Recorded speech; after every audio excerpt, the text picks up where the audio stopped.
Hello friends, welcome to rin samayal.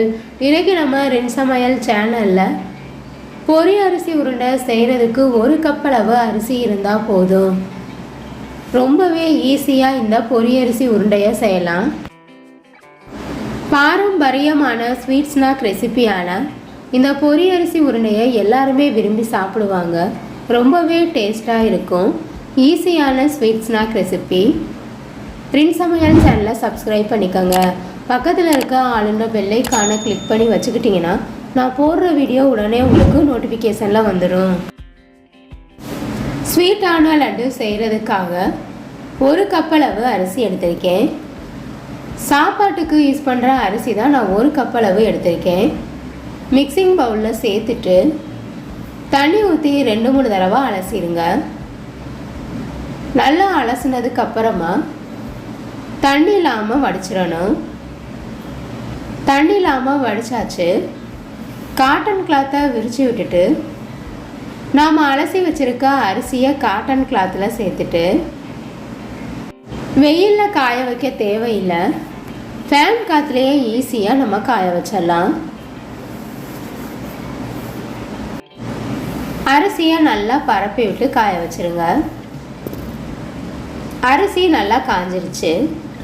இந்த மாதிரி ஈரப்பதம் இல்லாமல் இருந்தால் தான் அரிசி வறுக்கும்போது மொறுமொறுப்பாக வறுபடும். எந்த கப்பில் நம்ம அரிசி அளந்து எடுத்தோமோ அதே கப்பில் 3/4 கப் அளவு சர்க்கரை எடுத்திருக்கேன். 1 கப் அளவு தண்ணி சேர்த்துக்கங்க. பாகுப்பதம் பார்க்க தேவையில்லை. சர்க்கரையில் கல்மண் தூசி இருக்கும். அதை வடிக்கிறதுக்காக இந்த மாதிரி சூடுபடுத்திக்கலாம். சர்க்கரை நல்லா கரைஞ்சிருச்சு. வடிகட்டியில் வடித்து எடுத்தோம்னா கல்மண் தூசி இருந்தாலும் வந்துடும். நம்ம காய வச்சு எடுத்து வச்சுருக்க அரிசியை கடாயில் சேர்த்துட்டு அரிசி பொரிஞ்சு வர வரைக்கும் வறுத்துக்கணும். 1 கப் அளவு அரிசியில் 10 லட்டு வரும். ரொம்பவே ஈஸியான ஸ்நாக் ரெசிபி. இப்போ பாருங்கள், அரிசியெல்லாம் வறுபட்டுருச்சு. லைட்டாக கலர் மாறுற வரைக்கும் வறுத்துக்கங்க. எல்லா அரிசியும் ஒரே மாதிரி பொரிஞ்சு வரணும். அது வரைக்கும் வறுத்துக்கங்க. இந்த மாதிரி வறுத்துட்டு நம்ம பொரி அரிசி உருண்டை செய்யும்போது உருண்டை வாசமாகவும் அதே சமயம் சாப்பிட்றதுக்கு ரொம்பவே டேஸ்டாகவும் இருக்கும். நல்லா வறுபட்டுருச்சு. ஒரு பிளேட்டுக்கு மாற்றி வச்சிடலாம். அரிசி ஆறுனதுக்கு அப்புறமா அரைச்சி எடுத்துக்கலாம். அரிசி ஆறிடுச்சு. மிக்ஸி ஜாரில் சேர்த்துட்டு லைட்டாக கொரகொரப்பாக அரைச்சி எடுத்துக்கங்க. இது கூட வாசனைக்காக 2 ஏலக்காய் சேர்த்துட்டு கொரகொரப்பாக அரைச்சி எடுத்துக்கணும். இப்போ பாருங்கள், ரொம்ப கொரகொரப்பாக இல்லாமல் அதே சமயம் ரொம்பவும் நைஸாக அரைக்காமல் லைட்டாக கொரகொரப்பாக அரைச்சி எடுத்துக்கங்க. கடாயில் கொஞ்சமாக நெய் சேர்த்துட்டு 1 கைப்பிடி அளவு முந்திரி பருப்பை நெய்யில் வறுத்துக்கணும். அரிசி அளந்தெடுத்த டம்ளரில் 1/2 டம்ளர் அளவு துருவின தேங்காய் சேர்த்துருக்கேன். நெய்யிலேயே வறுத்துக்கங்க.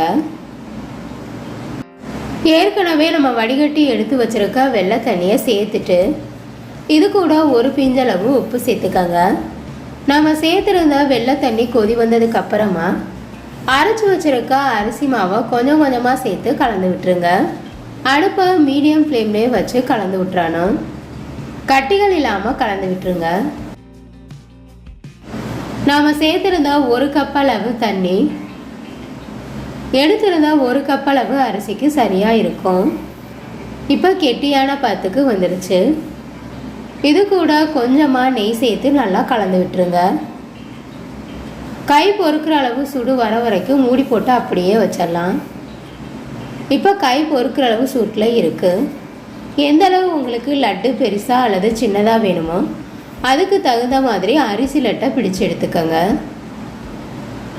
ரொம்பவே ஈஸியான ஸ்வீட் ஸ்நாக் ரெசிபி. இப்போ நமக்கு அரிசி லட்டு ரெடி ஆயிடுச்சு. இந்த அரிசி லட்டு உங்களுக்கு பிடிச்சிருந்ததுன்னா பிரின்ஸ் சமையல் சேனலை சப்ஸ்கிரைப் பண்ணிக்கோங்க ஃப்ரெண்ட்ஸ். பொரி அரிசி உருண்டை உங்களுக்கு பிடிச்சிருந்ததுன்னா மறக்காமல் ஒரு லைக் கொடுங்க ஃப்ரெண்ட்ஸ். கமெண்ட் பண்ணுங்கள், ஷேர் பண்ணுங்கள். பக்கத்தில் இருக்க ஆளுங்கிற பெல்லைக்கான கிளிக் பண்ணி வச்சுக்கிட்டிங்கன்னா நான் போடுற வீடியோ உடனே உங்களுக்கு நோட்டிஃபிகேஷனில் வந்துடும். Thank you friends.